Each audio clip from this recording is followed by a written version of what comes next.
Welcome back to Open House. Thank you for joining us today. Okay, we're going to explore another neighbourhood of the week, and this is the Boon Keng neighbourhood. But before we get to the Boon Keng neighbourhood, though, we're going to answer one of our listener questions. And to help us with that is our guest for this segment of Open House, Danny Han. Danny is author of the property blog, MrBukitTimah.sg. Danny, thank you for making time for us today.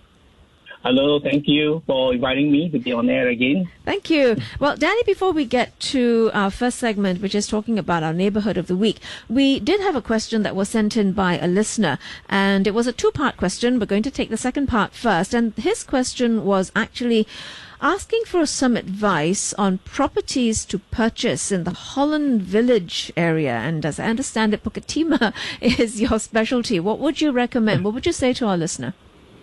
Sure, I'll be more than happy to answer that question. I would say that properties in the Holland area in general are blue chip properties, which is good for long-term investment, and almost all of them are freehold.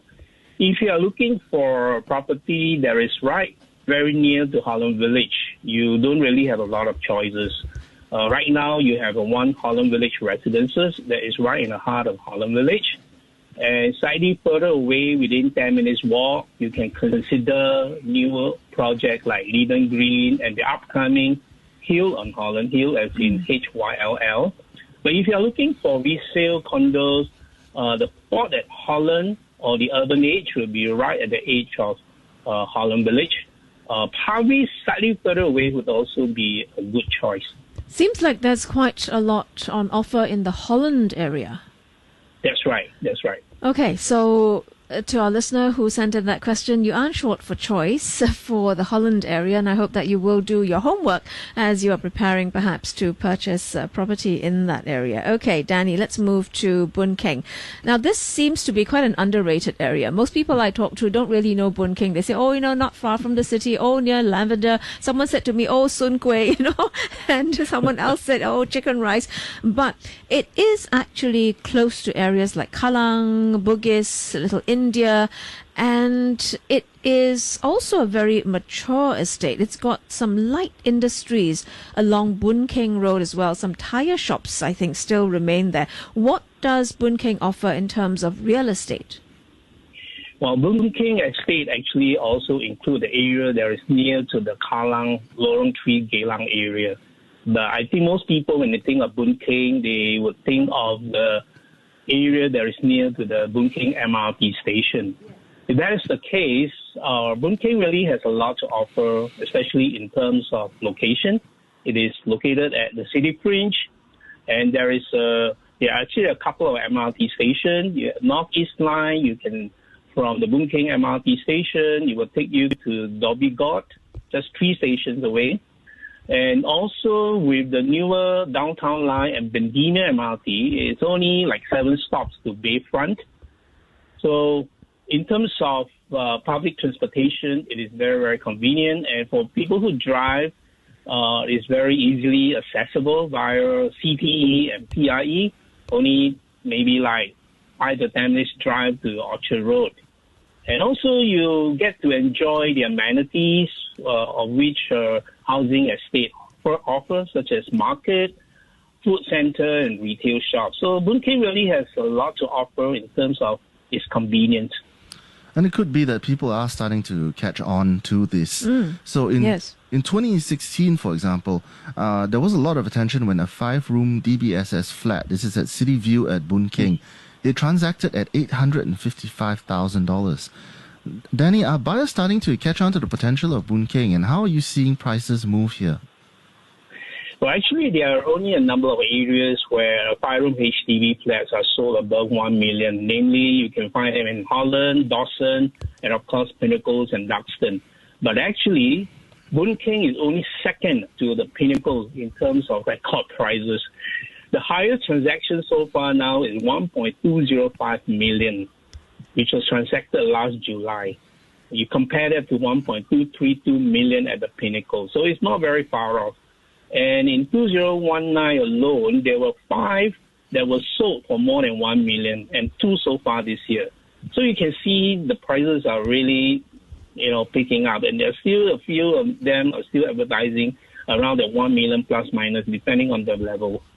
Because of its proximity to the city area, Danny, who might be attracted to Boon Keng? Would it be more families? Would it be people who perhaps work in the city area, or even within the Boon Keng, Kallang, Bendemeer area? Well, Boon Keng is primarily a housing estate. So I would say people who move there are many heartlanders, could be people who just love the convenience. There are very few condos actually in that area.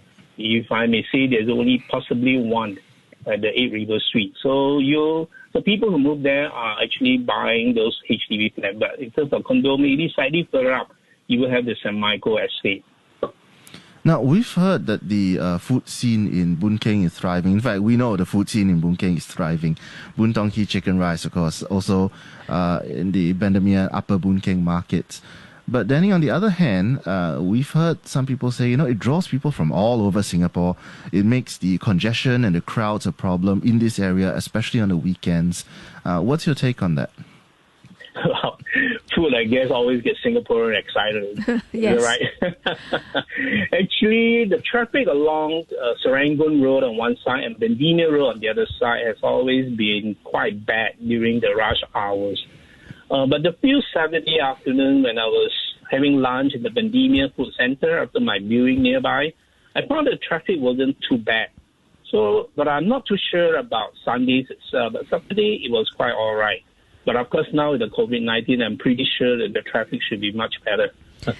Danny, let's talk a bit about the downsides of Boon Keng. So far, it sounds great, but then there are people who are going, Boon Keng still reminds me of an industrial zone, because there are lots of industrial spaces there. Some old shops still remain in the area of Boon Keng, along Boon Keng Road itself. Talk about the effect that industrial spaces have on residents who are thinking of moving in.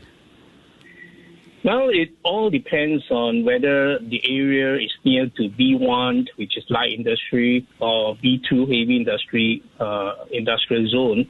B2, of course, are catering more to heavy industry, so you will have noise and smell issue. But the factories along Bendemeer Road, near to where Boon Keng is, near the MRT station, they are all actually B1 factories. And actually, if you look at some of these office buildings, they look more, these factories, they look more like office building than factories. So they are not only clean, but actually they look quite pleasing. But there's still a small segment that is still, up for changes, I guess. So with that in mind, it's really maybe not too bad, all right, with the B1 industry. But one possible advantage sometimes could be with all these factories nearby, it provide you a ready tenant pool for people who are looking for tenant. We're going to continue our conversation in a little bit when we move to the Sims Avenue area. But I'd like to continue talking about Boon Keng with just one question about changes that are going on there now and that could happen in the future, and how this would affect residents later when we come back from the break. We're talking with Danny Han, author of property blog MrBukitTimah.sg, and you're on Open House. Stay with us.